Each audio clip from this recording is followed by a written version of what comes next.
Dnes by som sa rád zamyslel nad jedným filozofickým textom, a tak analyzoval ho nie natoľko filozoficky, ako poukázal na metodológiu čítania, teda následnej možnosti písania, citovania, komentovania a vysvetlenia tohto textu.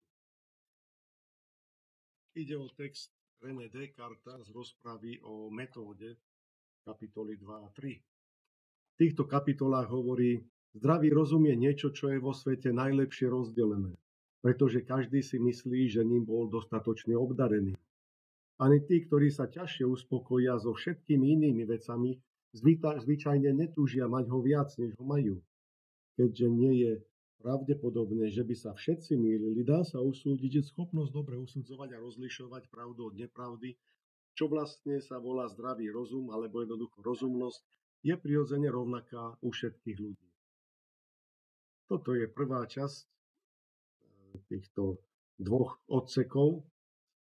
Hovorí tu o zdravom rozume a téza je, že je to čosi, čo je rozdelené, môžeme si to doplniť, Pánom Bohom medzi ľudí rovnako. Jednoducho patrí k podstate človeka, že má zdravý rozum, akúsi schopnosť rozumne uvažovať. Niekedy používa len slovo rozum alebo rozumnosť, používa ako synonymá. Pokračuje. Takže rôznosť našich mienok nepochádza z faktu, že niektorí sú rozumnejší ako druhí, ale jedine z toho, že naše myšlienky odvodzujeme rôznym spôsobom a že neuvažujeme nad tými istými vecami. Preto nestačí mať zdravý rozum. To, čo je rozhodujúcejšie, je používať ho správne. Najväčší duchovia sú schopní najväčších nečností, ako aj najväčších čností. A tí, čo napredujú len veľmi pomaly, môžu sa dostať oveľa ďalej, ak napredujú priamo, než tí, čo utekajú a pritom sa vzdialia od cesty. Všimnime si, že táto druhá časť nám trošku špecifikuje aj to, o čom bola tá prvá časť. Lebo zdravý rozum je zameraný na to, čo je pravda a nepravda. V tejto druhej časti hovorí o rozdielnostiach a tie rozdielnosti, hovorí, niektorí môžu ten zdravý rozum používať čnosti a nečnosti. Čiže rozdiel medzi zdravým rozumom a čnostným rozumom alebo nečnostným. Čiže zdravý rozum ako taký v tomto texte neznamená morálne rozhodovanie, či niečo je dobré alebo zlé. Môžem už aj doplniť, že nejde o akýsi sedliacky rozum, to znamená akési praktické poznatky, čo robiť a ako to robiť, ale ide o rozlíšenie pravdy od nepravdy. Pokračuje. Čo sa mňa týka, nikdy som si nenamýšľal, že moja inteligencia je dokonalejšia ako tá, čo majú všetci ľudia. Práve naopak, často som túžil potom, aby som mal myslenie tak pohotové a predstavivosť tak jasnú a zreteľnú, alebo pamäť takú širokú a pohotovú, ako majú niektorí iní. A nepoznám iné kvality ako tie, ktoré by lepšie poslúžili na zdokonalenie inteligencii. Tie rozdielnosť vidí inteligencii. Skromne sa považuje za menej inteligentného ako iný. V čom tá inteligencia spočíva? No podľa neho v myslení, pohotovosti myslenia, predstavivosti, toto je dôležité, predstavivosť jasnú a zreteľnú, pretože predstavivosť práve pomáha rozlíšiť niektoré myšlienky jasne a odlíšiť ich od iných. A potom pamäť, ktorá môže byť široká, pohotová a podobne. Čiže v týchto schopnostiach on uznáva, že iní možno sú lepší ako on. V tom je ten rozdiel medzi nami. Ale potom sa vracia späť. Preto sa, čo sa týka zdravého rozumu, jediná vec, čo nás ľudí robí podobnými a čo nás odlišuje od zvierat, verím, že sa nachádza celý v každom. Tým sa pridávam k filozofom, ktorí hovoria, že väčšia alebo menšia miera je len v akcidentoch a nie v samotnej forme, alebo v prirodzenom individu toho istého druhu. Keď sa pozrieme ešte raz spätne na celý ten text, vidíme tu dve časti. V jednej, ktorej vysvetľuje rozum, ktorý je spoločný všetkým, akousi esenciálnou časťou človeka, a potom vysvetľuje, v čom sú rozdiely. Netreba sa ponáhľať a povedať hneď, že jeho téza o zdravom rozume, že je všade u každého rovnaký, že to je téza, ktorú chce dokazovať. To je len téza, ktorou začína. Aj tá nie je veľmi filozoficky podporená. On keď hovorí, že každý si myslí, že bol dostatočne obdarený, to nie je nejaký dôkaz filozofický. To jednoducho hovorí, že taká irónia, že nikto nebude popierať, že je rozum, že nie je rozumným človekom. Čiže tá prvá téza je postavená skôr na irónii, že pozná ľudí, akí sú, že nikto nebude začínať uvažovanie, že nevie, čo to je rozum a nevie ho správne aplikovať. Čiže to berie ako taký základ, z ktorého vychádza.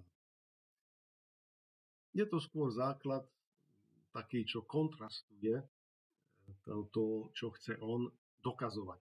Lebo to, čo chce on zdôrazniť, argumentačne podporiť, je tá dôležitosť metódy.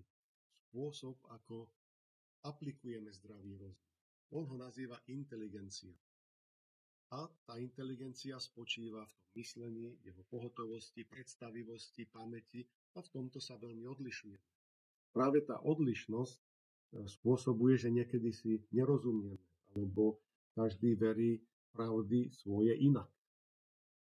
To, čo on navrhuje, že je potrebné nájsť dobrú metódu, ako tú inteligenciu sprevádzať a metódu, ako ten zdravý rozum aplikovať, ako ho viesť na ceste hľadania pravdy alebo rozlišovania pravdy od nepravdy.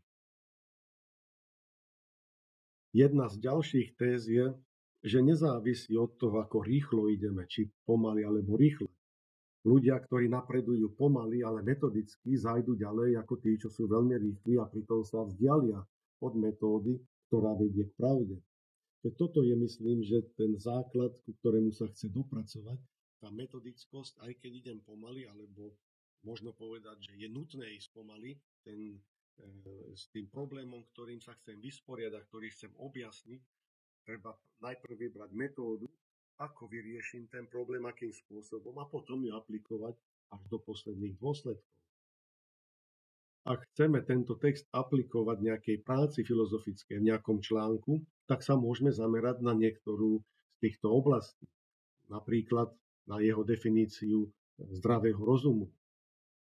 Najprv zadefinovať, čo tým myslí, schopnosť základnú, teda v analýze textu nájsť výrazy, kde to definuje jasne a v komentári to konfrontovať, ako iní definujú rozum, ako ho špecifikovať. Ako som už naznačil, nejde o praktický rozum, nejde o morálne rozhodovanie, že či je akceptovateľná takáto akási redukcia toho rozumu na dobro a zlo. Možno, že pri každom rozhodovaní o dobre a zle máme dočinenia už aj s etickou oblasťou, že človek môže cítiť, že aké je to pravda, ale mu to ako si nesedí, tak môže odmietnúť aj to, čo vidí ako pravdivé rozumom, ale môže to odmietať z iných dôvodov. Toto by mohlo byť napríklad súčasťou komentára, ako si ohraničiť ten pojem, ktorý on používa. V analýze pri inej téme napríklad sa dá vybrať pojem predstavivosti. Zdá sa, že v tomto texte predstavivosti dáva veľmi veľký význam, pretože predstavivosť je to, čo dá jasnosť a odlíšenosť od iných vecí. Čiže zase by sme vybrali v analýze textu to, čo hovorí presne tú vetu, alebo 2-3 vety, ktoré hovorí o predstavivosti. V komentári zase môžeme kritizovať tento pojem, že niektoré pojmy nemajú nič s predstavivosťou. Keď hovoríme o filozofických pojmoch, ktoré sú všeobecne, nezodpovedá im nejaký konkrétny objekt, ktorý si viem predstaviť. Keď sa hovorí o spravodlivosti, tak si viem predstaviť spravodlivého človeka, ale neviem si predstaviť, aký si obraz nemôžem mať, jasný obraz, ako sa spravodlivý človek rozhoduje. Môžem si ho predstaviť, obraz niečo robí, ale to rozhodovanie ako také je nezobraziteľné. Čiže v komentári môžem sa kriticky zamyslieť nad týmto. Prípadne si môžem vybrať otázku pamäte.